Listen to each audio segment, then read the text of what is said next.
Good morning, dear students. Now I am just giving you some more information regarding the recursion functions. In the last lecture videos, I had told you some of the simple programs which we can develop using recursion. In this video, I'll show you some more programs which you can use using recursion. Let me open a new file for you and let's say save this file with the name as class 12. For example, I want to write a program to calculate factorial of a number. This I shown you in your class also. Factorial means the product of all the numbers from 1 to a specific number. So the simple way is I say num is equal to int input, enter the number. Then I say f is equal to 1 just to keep the product for I in range 1 to num plus 1. Then I keep on multiplying this f with I with each changing values and then print factorial is f. This is a simple program I can think of.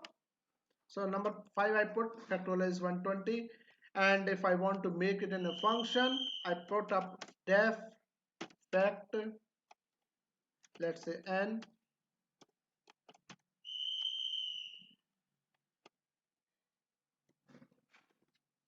I move everything code inside the function. Instead of num it will be now capital N, and this f will be returned. I can simply say call the function fact with this num value. So this will work in the same way as it was. This is just a function only, so the answer will be same. Instead of this running a loop, let me have a different approach. If n equal to 1, return 1, else return n into fact of n minus 1. So this will keep on doing the same thing repeatedly in the factorial function, and I will get the same result using recursion. Now let me give you some more idea of this recursion function to find sum of series. For example, 1 plus x square plus x cube plus x4 and so on. Mathematician knows this is a GP, basically geometric progression. I'll do this thing. So in a recursion I'll be writing def series sum, and my number is for example it goes up to x to power n. Then I'll start with the value of x and n. So if n equal to 0, return 1, else return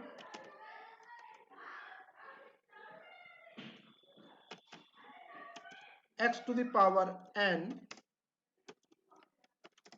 plus series sum, the same variable x to the power n minus 1. It will be now this. Now I ask a value of let's say x, float, input, enter value of x, and num is the number of terms, so int input, enter number of terms.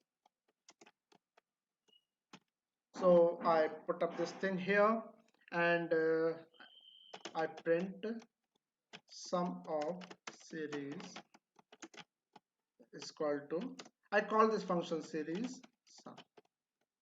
So I pass on these values and run this program. I need to put up one more bracket here. So let's say value of x is 1.5, number of terms are 100. So you can see I got the value. You may see that the number is coming very different because of very high number that's coming in the form of exponent. I can run the same program with the smaller values. Let's say value of x is 2 and number of terms are 5. So you can verify the number will be 63.50. So that you can verify your own, and you will be able to get it that the answer is correct here. So this will be the answer. So that's the series of the sum. Now coming to the Fibonacci series. You all know what is a Fibonacci series. Write a program to print Fibonacci series. Fibonacci series something like 0, 1, 1, 2, 3, 5, 8, where this series are like if I talk about every number is the sum of previous two numbers, and my first two numbers are fixed, which is 0 and 1. So that's it. So I want to find the sum basically, not the printer. Let me do the sum only, sum of Fibonacci series. So I'll write something, a function called like fib, and my first number, second number, and let's say number of terms n. I'll write this function later on. First let me get this first equal to 0 and second equal to 1. So number I put up and input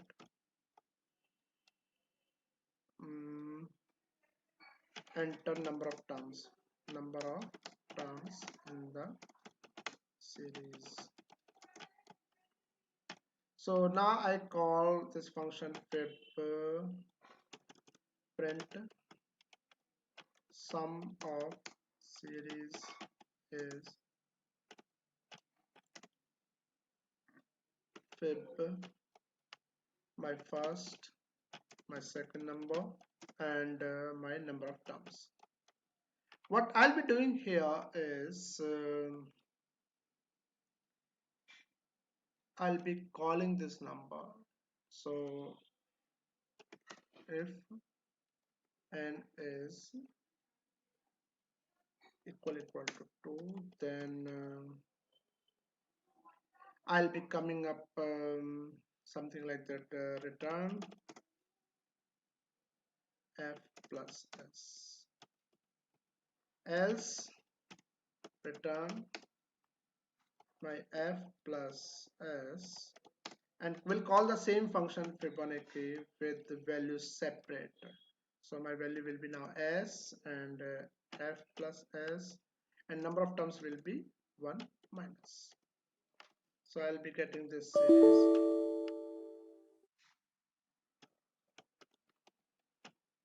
Let's say my series are 5 terms, my sum will come up 8. So these are the ways I can do this Fibonacci series, and the recursion I can do. Similarly, I can have a different type of special series. Mathematics students have done in class 11 a lot of series similar to this. So they can use this recursion function over there to find out the sum of a series. So that's the one of the things I can say. So that's it in this lecture video. There's not much in this lecture video. This I had given you some examples of the recursions. Recursion is not coming into the board examination this year, but that's in your syllabus. So you must understand that recursion is not a trivial thing, is an important part of the things. So functions are basically incomplete without recursion. The main point is, for a smaller number of iterations, recursion is very good. But for a large number of iterations, Recursion is not a great idea. That's like a poor idea, bad idea. So better we should use a simple functions or loop instead. So that's the point is it is always a costly deal to use the recursion for a large number of iterations. But it is simple to understand and simple to use because that's a very straightforward rule. So that's it in this lecture video. God bless you, Beta. All the very best.